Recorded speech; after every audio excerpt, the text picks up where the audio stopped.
Now the question number 6. Describe a method for the identification of primary, secondary and tertiary amines and also write the chemical equations of the reactions involved. तो question के according हमें सिर्फ वो method describe करना है जिससे हम primary, secondary और टर्शरी अमीन्स को आइडेंटिफाई कर सकते हैं. ठीक है कि आपके पास अगर 3 डिफरेंट सैम्पल्स में एक में प्राइमरी अमीन है, एक में सेकेंडरी है और एक में टर्शरी है, तो उनको किस टेस्ट के थ्रू या मेथड के थ्रू आप आइडेंटिफाई कर सकते हैं कि कौन सा सैंपल प्राइमरी अमीन का है, कौन सा सेकेंडरी है, कौन सा टर्शरी है. बट उससे बेटर है कि हम मेथड यहाँ पर डिस्कस करेंगे जिसमें अगर हमें एक मिक्सचर भी दिया हो. ठीक है, आइडेंटिफाई करना तो ईजी है क्योंकि 3 अलग अलग सैंपल्स हैं, पर अगर आपके पास तीनों का एक मिक्सचर बना के दे दिया गया है तो उनको अगर हम सेपरेट भी करना हो तो उसको डिस्कस कर लेते हैं. तो उसमें आइडेंटिफिकेशन तो ऑलरेडी कवर हो जाएगा. ठीक है, तो मान लीजिए हमारे पास 1 डिग्री, 2 डिग्री और 3 डिग्री तीनों का ये यहाँ पर मिक्सचर दिया गया है. तो अब हम बात कर रहे हैं हिंसबर्ग टेस्ट की. तो हिंसबर्ग टेस्ट के थ्रू देखेंगे कि कैसे हम इन तीनों को सेपरेट करेंगे एक दूसरे के साथ. तो इसको Hinsberg reagent that is PHSO2Cl benzene sulfonyl chloride के साथ ट्रीट करेंगे फर्स्ट स्टेप में, जिसमें RNH2 किस में कन्वर्ट होगा, ये कन्वर्ट हो जाएगा PHSO2NHR में. ठीक है, तो मतलब आपका जो RNH2 है ये इस रिएक्शन से कन्वर्ट हो जाएगा PHSO2NHR में. फिर सेकेंड स्टेप में इसको हम ट्रीट करते हैं 5% KOH के साथ. उससे क्या होगा, KOH के पास OH नेगेटिव है और यहाँ पर ये जो हाइड्रोजन है NHR में ये एसिडिक है, तो ये बेसिक पार्ट जो OH नेगेटिव इस H पॉजिटिव को रिमूव कर लेता है, जिससे कि फाइनली 1 डिग्री अमीन से हमारे पास क्या फाइनल प्रोडक्ट आएगा, PHSO2NR नेगेटिव K पॉजिटिव. ठीक है, ये एसिड की तरह काम करेगा, KOH बेस की तरह काम करेगा, सॉल्ट यहाँ पर बन जाएगा. अब R2NH का अगर हम रिएक्शन देखें तो R2NH इसी रिएक्शन में PHSO2Cl के साथ क्या बनाता है, PHSO2NR2. अब इस NR2 में कोई हाइड्रोजन प्रेजेंट नहीं है जिसको बेस रिमूव कर सके.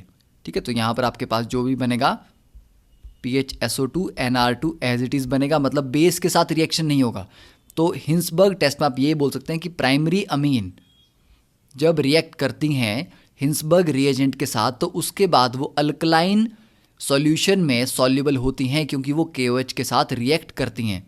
पर सेकेंडरी अमीन का जो प्रोडक्ट है वो अल्कलाइन सॉल्यूशन में डिसॉल्व नहीं होता क्योंकि उसमें कोई एसिडिक हाइड्रोजन प्रेजेंट नहीं होती.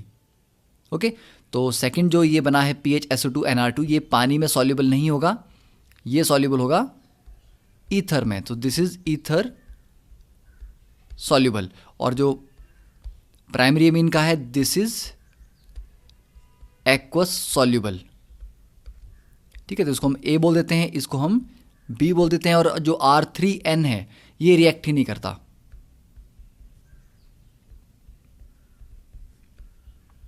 Doesn't react with Hinsberg reagent. ठीक है, तो आपके पास मिक्सचर आ गया. तो आपके पास जो भी मिक्सचर है उसमें A है जो एक्वस सॉल्युबल है, B है जो ईथर सॉल्युबल है और R3N है जो रिएक्ट ही नहीं किया था. अब इस मिक्सचर को अब हम ईथर के साथ एक्सट्रैक्ट करते हैं.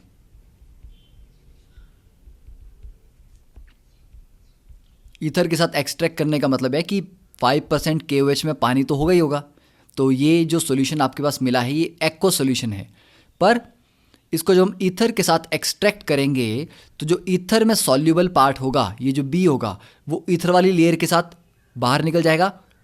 तो आपके पास यहाँ पर आ जाएगी एक इथरियल लेयर कि जो ईथर वाली लेयर है वो अलग हो गई और जो एक्वस लेयर थी वो हमने यहाँ से अलग कर दी. अब एक्वस लेयर में क्या था, A ईथर वाली लेयर में क्या प्रेजेंट था, बी। ठीक है, अब इसको हम फर्दर डिस्टिलेशन इसकी करेंगे। ठीक है, तो इथेरियल लेयर में बी प्रेजेंट है, इसकी फर्दर हम करते हैं डिस्टिलेशन। तो डिस्टिलेशन से R3N अलग हो जाएगा और आपके पास जो PHSO2NR2 है ये अलग हो जाएगा।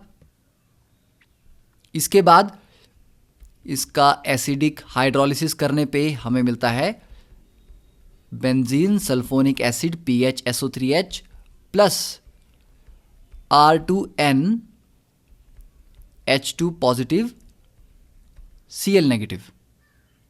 ठीक है, क्योंकि अगर इसको हम जो H3O पॉजिटिव है उसमें अगर हम HCl लेते हैं एज ए एसिड तो ये हमें Cl नेगेटिव मिलेगा, बट अगर आप नहीं भी लेते हैं तो H3O पॉजिटिव की प्रेजेंस में ये R2NH2 पॉजिटिव तो रहेगा। तो इसको R2NH2 पॉजिटिव को जब हम NaOH के साथ ट्रीट करते हैं तो फाइनली हमें मिलता है R2NH, that is a 2 degree amine. तो 2 डिग्री अमीन सेपरेट हो गई, 3 डिग्री अमीन डिस्टिलेशन में ही अलग हो गई थी। अब एक्वस लेयर जो है उसको पहले ट्रीट करेंगे हम डाइल्यूट HCl के साथ, ताकि ये जो PHSO2NR नेगेटिव K पॉजिटिव है सॉल्ट है ये किस में कन्वर्ट हो जाए, एसिड में।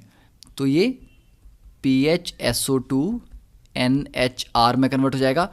फिर इसका हाइड्रोलिसिस करते हैं, हाइड्रोलिसिस के बाद ये कन्वर्ट होगा PHSO3H में प्लस RNH3 पॉजिटिव, और उसको जब हम बेस के साथ ट्रीट करेंगे तो फिर हमारे पास RNH2 यहाँ पर 1 डिग्री अमीन आ जाएगा। तो that is the process, that is the sequence. तो इस तरह से आप हिंसबर्ग रिएजेंट को याद रख सकते हैं कि 1 डिग्री अमीन के साथ ये ऐसा प्रोडक्ट बनाता है जो एक्वस सॉल्युबल होता है और वो KOH के साथ रिएक्ट भी करता है।